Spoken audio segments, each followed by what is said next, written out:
Welcome back to another installment of 8mm Syndicate's Hit List. We are the 8mm Syndicate. I'm Anubhav. And I'm Achyut. And today we continue counting down our top 5 of 2025. So without further ado, so that was my number 2 and your number 3, Sinners. And we'll Hmm. go to your number 2 now. Yep. Okay, my number two is Danny Boyle's 28 Years Later. Yes. I was not expecting it to be as good as it was, firstly. Boyle, well, I felt like he had lost a bit of his mojo in recent years. Uh, but that I said, mean, I wait a sec. always. He didn't Hmm, just lose his mojo. He made yesterday. That's director jail worthy. hmm. No, he didn't just make yesterday. He also made Steve Jobs. I mean, that script could have been something else entirely. I read the script long before the film, and then he just made it so vanilla. I was like, some anybody half asleep and on autopilot could have made it this way, Yeah, you if know? you read that script, you feel like it feels like a very claustrophobic script, and it's designed as a Yes, very designed as very a chamber anxiety. drama, and then it opens up at Yes, the end. That's how the film is yes, designed, and he sort of whiffs it. He put in just one scene of them just walking in like outside and like a walk and yeah. talk scene outside. I mean, Very just small one very between yeah, Seth Rogen and very Fassbender. yeah, very terrible. Like it just felt like terrible instinct. It just felt like wrong. It was wrongly directed, you know.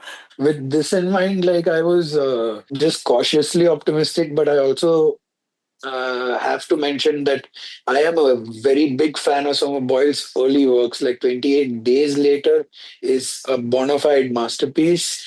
And then Sunshine is also one of my all time favorites. It's a great sci fi horror film, and his directorial instincts are on fire in that too. So, I still had some hope. Then the first trailer came out, with boots, and I was like, okay, yeah, this looks good. That Then is the one of the promo best cut trailers I've seen in my life. ever, ever, ever. Yeah, Agreed, agreed. just creates the right atmosphere. And honestly, on the trailer, the shots looked insane. Yeah, I was so surprised that the whole film was pretty much shot on iPhone 15 Pros and some drone cameras here and there. But goddamn, seeing on a big screen the fidelity that they've achieved with these phone cameras is astounding. And then we come to the actual film itself, and the film is set many years after the first two films, and it's a mirror of Brexit itself.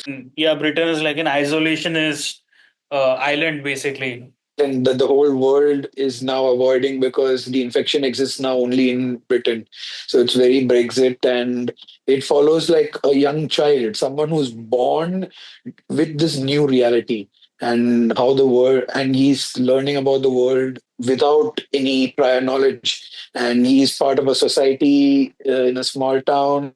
There are hunters, gatherers, tailors, uh, It's basically like locksmiths, a all of that. So, pre-industrial like society, pretty much. and his mom is sick with blinding headaches and bouts of hysteria and confusion, and his dad takes this kid on a rite of passage sort of hunt for the first time outside, and that's the entire first half pretty much, and it's frenetic.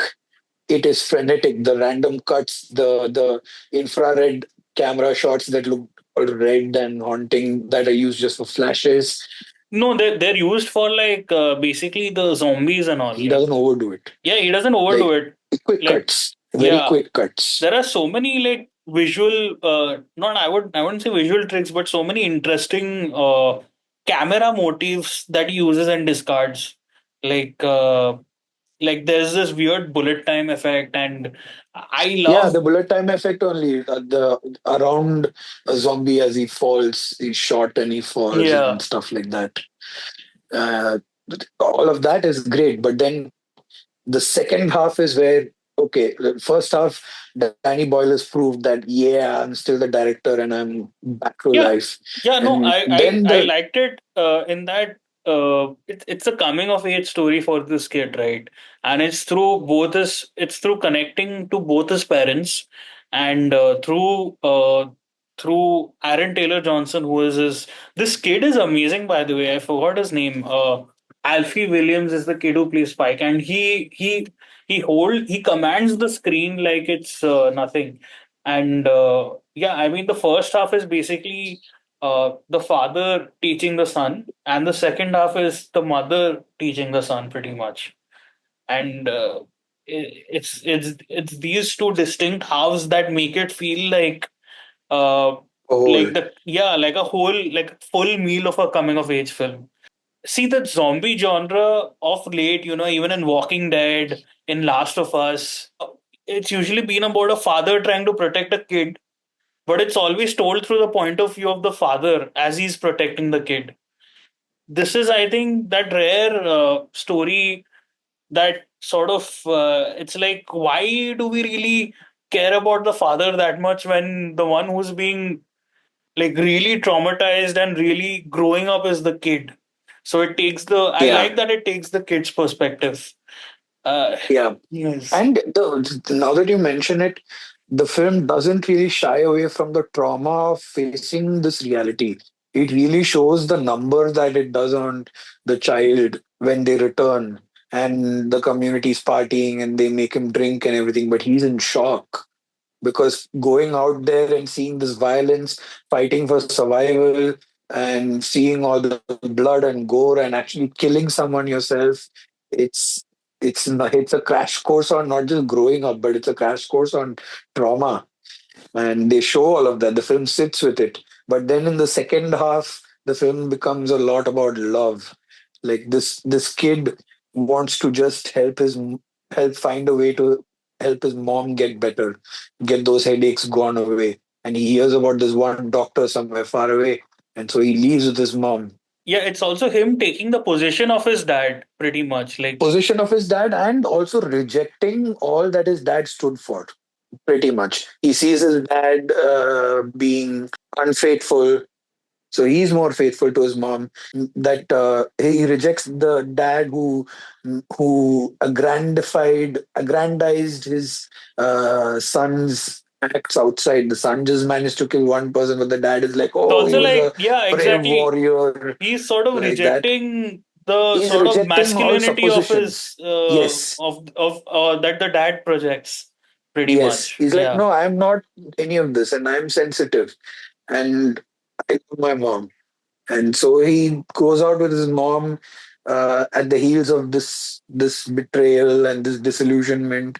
Him and his mom, they go out, and then there's a what was he a Finnish commando team guy or Yeah, some I think, Scandinavian, yeah, Norway or something, right? I don't know. I think he was Finnish only. I one think of you were the right.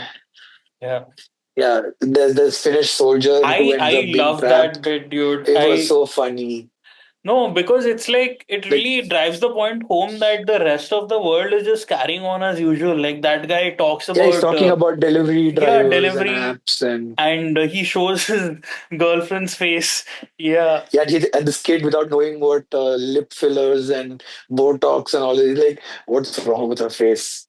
it's kind of a master stroke of a scene because you connect with the soldier, and it sort of just shows the like sort of reestablishes the contrast between you and the character, and that sort of makes you sort of endears you to the character a bit more. So it's kind of the way he pokes fun of the stuff that you would poke fun of, and the way he's sort of confused and baffled by the stuff that annoys you about modern life.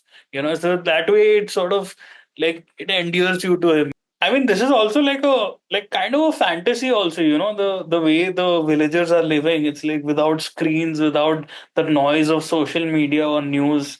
They just have a very simple and single-minded existence. And yeah, so it's aspirational in a way. It sort of fills you with wonder if you're this child and you hear all these things. And then, of course, we meet Ray Fiennes' doctor, one hell of a performance. I was expecting him to play some villain character or something as per the trailer and marketing, but oh man, this is one of his best performances and best characters. He's just so endearing, and the way he's like purposefully taking the time to give everybody some dignity in this kind of a world. It's a rebellious thing. I think it's really interesting politically that he's an outcast and he's also like a scientific, guy.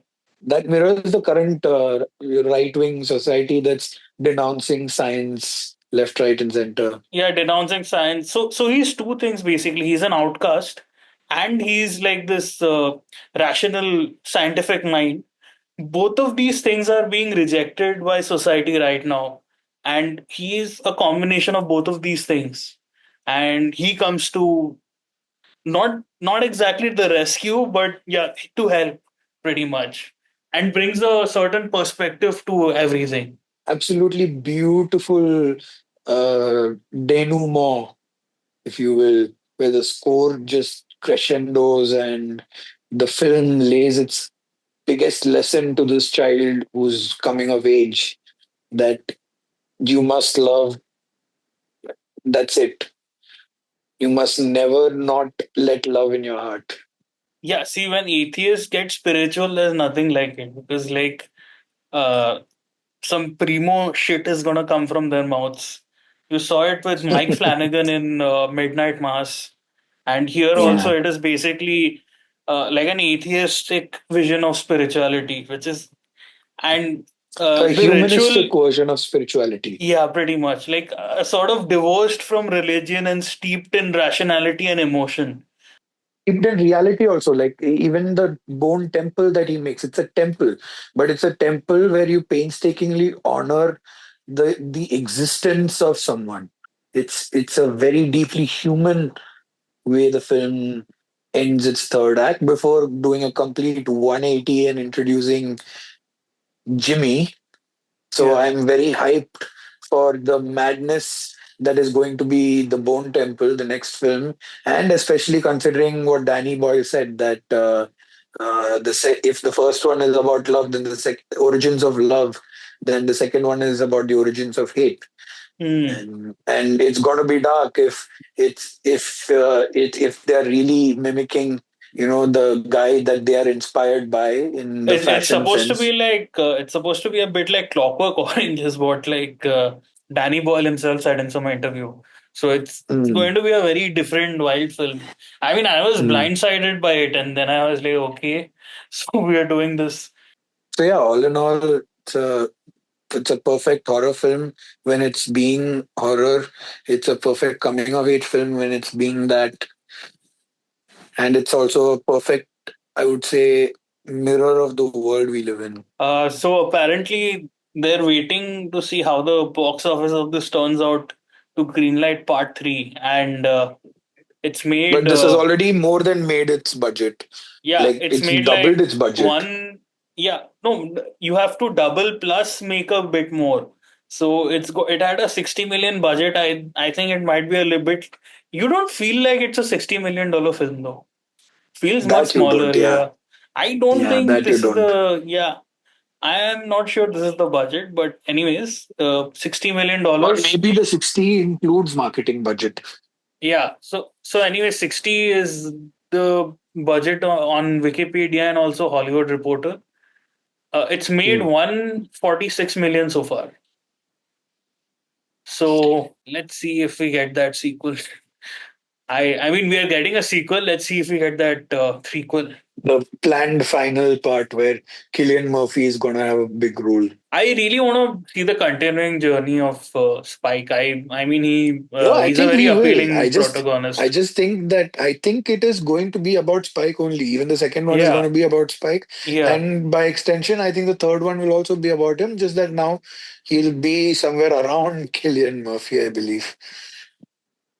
So my number two was Danny Boyle's 28 Years Later, and now let's move on to honorable mentions. Mission Impossible: The Final Reckoning has kind of a very mediocre first hour or so. But then it Mm-hmm. goes to the submarine, and the submarine Mm, sequence is one of the best sequences I've seen this year. Like mm. it's just Agreed. cut very sharply. I was listening to a podcast where apparently that scene was 30 minutes long and they pared it down to 15. But it doesn't, it feels longer than that, and it doesn't feel like there's a hair out of place. My first honorable mention would be this Malayalam film called Sukshma Darshini, which released in the theaters and also came out on OTTs. And it's a very rear window film, but fully with women characters, and they're not like treated as the typical wives and stuff. The main character, in fact, has a job. In fact, she's more like the alpha of the house in a way, and the husband is happily there. It kills a lot of the prevailing gender role norms in cinema. And so this female protagonist is also the one who's at first suspicious and then starts digging into her neighbor and what the neighbor is up to. The premise is very rear window, but how she goes about investigating and all is totally different. She has some friends, fellow ladies in the compound who help her and all of that. So it's pretty fun. There are twists and turns throughout. I was engaged till the end, and there's a twist also at the end that I I confess I did not see coming. So as far as twists go, that's also great.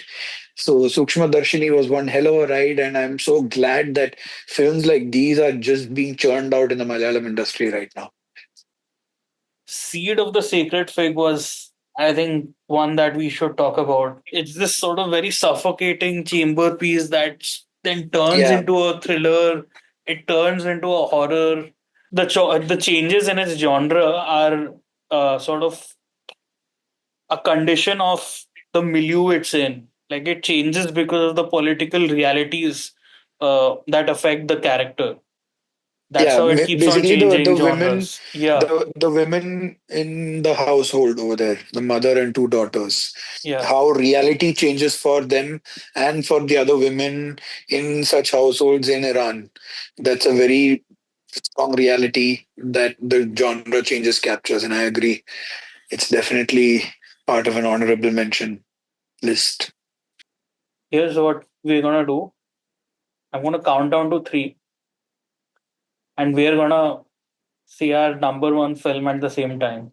Three, two, one. Nickel Nickel Boys. Boys. What other film could it be? There's no way. There's nothing. No film could snatch Nickel Boy's position from number one in a long time, I would say, even if I look in the past. This thing, what it did with the medium is something else. When I read about it, I was like, this is bullshit, dude. Like a film from the point of view of a character. I was like, this is a gimmick. So the film is basically from various first person points of view. No, the film is from the points of view of three pretty important characters.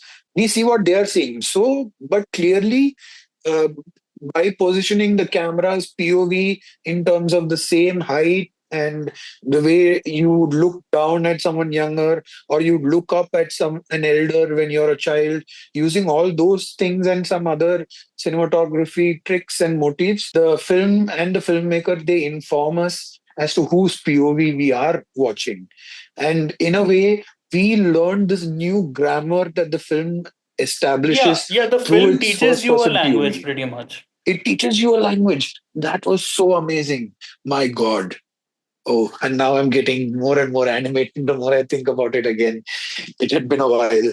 It's the style, the subjective camera of it that makes it all the more engrossing and effective, I'd say. It it knows how the camera should work so that the viewer is still engrossed. Like Yeah, if he actually mimic the true POV, the true shakes and the true changes in vision and object of focus and everything, then you lose the viewer. Because this story grounds you in that first person POV, it suddenly becomes so much more intimate. And that's Yeah. why when the final tragedy happens to a certain character, oh man, it breaks you. And And also the another, way hmm? it delivers the shock of it is kind Yes, of crazy. yes, Yeah. by deceiving you through the through the language that it made you learn. No, no, you saw me with my head in my hands during that reveal, so it's a very shocking and powerful reveal of sorts. And you heard me say no, no, as soon as it clicked. But yeah, but that's what, because it uses the same grammar that it has taught us. When the grammar started changing and informing me of the truth, and it started going towards that direction, I was able to see it. Like, so basically, I was literally being held by my hand by the film. Another great thing about the first person POV is the power that is there when someone is looking straight into your eyes. Yeah, Like, which should you feel, yeah, which should feel wrong, but it doesn't in this film. Like, because when, like, anytime anyone sees you in the, I think they're not exactly looking at the camera, but like a little bit away. I'll have to see the film again, but no, no, they are looking straight at you. If they were talking to you, they would be looking at you, right? That's the POV. They're looking straight at you. So that's why, like, when the grandmother is smiling at you so tenderly with so much love and looking right into your eyes, and she comes in and hugs you, oh, you feel all of that. That is something that only the first person can afford. It is an absolute sacrilege that this film was so overlooked in the award season. yeah, it was up for awards in 2024 for the 2025 Oscars, but like, I mean, it's it was nominated for Best Picture, but it didn't win. Best Adapted Screenplay, it didn't win. Best cinematography, It wasn't up for Best Brutalist won. Cinematography. I mean, It Brutalist deserves wasn't. it, but It deserves it. this wasn't up for Best Cinematography. Wasn't This even nominated for best cinematography. It There didn't you even go. win the like. I mean, it didn't. It didn't like. I mean, it won some Black Reel Awards, Outstanding Film, Chicago Film Critics Association. It won a bunch of awards. I mean, totally ignored at the Oscars, pretty much. And by the Oh, film fraternity, like more barely people were talking about it. Why yeah, weren't more people talking about but it? there were some champions of it, like Some. Matt Singer. I think even David Ehrlich was quite David like with praise David for it. Ehrlich was very passionately praising it. Yeah, I mean, it has its champions. It's just like really bizarre that it didn't get the push that it deserves. I mean, I films don't know less than why. half of this film's worth have I gone on mean, to sweep Best Picture and other Oscars. yeah, did it come to any? Yeah, it didn't even do the major film festivals. It did Telluride and New York Film Festival. I mean, this It just is feels like the film was great, but the team behind it did not push it anywhere in a strategic manner. Didn't push it to yeah. festivals, didn't push it to award season screenings, for your consideration screenings, nothing. They just quietly dropped it, and then it'll end up dying in Amazon Prime's digital graveyard. It'll just become like, No physical release, nothing. yeah. It's an It's Amazon a Prime shame. one. It's a shame there's no physical release. Maybe let's hope, like, I don't know, maybe Maybe uh Criterion will yeah, try to maybe find a way Criterion to will ink pick a it deal. up. Yeah. They did for the Underground Railroad, which is another like uh Amazon yeah, show. which is another like black like Barry Jenkins. yeah, Yeah, black narrative that was quite ignored, like unceremoniously dumped, and it's, I mean, it is a stupendous yeah, TV show. it was amazing. Superlative. But anyway, Nickel Boys is undoubtedly the cinematic peak of this year so far. And there's many good ones to come. So we're just halfway through the year, and I'm pretty excited. We are more than halfway through, and there are still gems to come. Like at Cannes, you had the new Joachim Trier film. Uh, Oh, yes. Sentimental value. Sentimental value, and then the new Julia Ducournau, even though it's gotten bad reviews, has, it's. I mean, I'm interested in it. It's Julia Ducournau. There is uh like Die My Love from Lynn Ramsey. Then the new Panay is coming. Then the new Kelly Reichardt is coming. That looks amazing. Sirat by Oliver Lax. It's and Paul Thomas Anderson's One Battle After Another. I'm excited for. Have you seen a film called Bakurao? Yes. Yeah, so the The Bakurao Brazilian film. director, yeah, Bakurao director is out with another film called The Secret Agent, and Okay. that has something to do with like cinema. It's sort of set in the Okay. same era as I'm Still Here, and it's about like this spy or something. Okay. And then there is the Chinese director B Gan has a film called Hmm. Resurrection out, which is like this sort of sci-fi noir. So I read tweets that Venice lineup is looking even more enticing than Cannes. Yeah, there's a new Catherine Bigelow film called House of Dynamite. Mm. There's a new Park. Oh Mm. shit! How could I forget? There's a new Park Chan Wook Park coming this Chan year. Wook. Mm. Yep. Yeah, Park Chan Wook. there is the new Benny Safdie film starring The Rock, The Smashing Machine, dude. And there's a new Jim Jarmusch film. And outside the festival circuit, I mean, there is also Predator Badlands that Oh, I'm Predator super stoked Badlands is about. looks it looks amazing. I mean, Dan Trachtenberg, he's just great at making Predator films. One of my honorable mentions would have been Predator Killer of Killers. Killer of But Killers. Mine too. yeah, I mean, it starts out okay and then it just It's goes okay, crazy. then good, then great, then the finale insane. Yeah, you also have the Del Toro Frankenstein, which is like his passion project. Speaking Unfortunately, of coming to Netflix. Yeah, speaking of Brutalist, the co-writer of Brutalist, Mona Fastwold, has her Mm. directorial historical drama musical film, and Mm. Avatar: Fire and Ash is coming out this year. Avatar 3 is coming out. Oh yes. The uh, the film to end all films Yeah, on the box office. yeah, that's another one. So I mean, like, we've had a great first half of 2025, and the second half is also very promising. And Looking pretty sumptuous. yeah, and it's been a great summer as well, I think. I mean, box office wise, it's done well.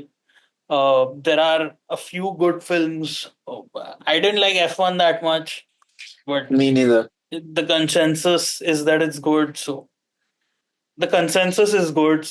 So it's doing well. I liked Superman. I am mixed on Fantastic Four, but I can see its merits. Uh, Hmm. Jurassic Park is it has dinosaurs, so it'll make fucking like shit tons of money. But yeah, but it's nice to see a Gareth Edwards film on the big screen. So let's just quickly recap our top fives. I'll just say mine Yeah. and then you can say yours. Yeah. At number five, it was Nausea 2. At number Mm. four, The Brutalist. At number Mm. three, Queer. Uh, at Mm. number two, Sinners. At Mm. number one, Nickel Boys. And yours? My number five was a tie between Brutalist and Flow. Number four was I'm Still Here. Number three was Sinners. Number two was 28 Years Later. Number one was Nickel Boys. Yeah, we can all agree Nickel Boys is probably film of the decade, I think, at this point. At this point, yes. All right. Let's wrap it up. Thank you everyone for tuning in. And if we have been able to entice you to watch any of the films that we've mentioned here, then we'd be the happiest. Follow us on Letterboxd. I am Semophil. You have to type it Semophil. And I am, just boring old my full name. It's ACHYUTHSANKAR. That's it. All right. With that, we'll sign off. See you next time. See you until the next one. Same bad time, same bad channel.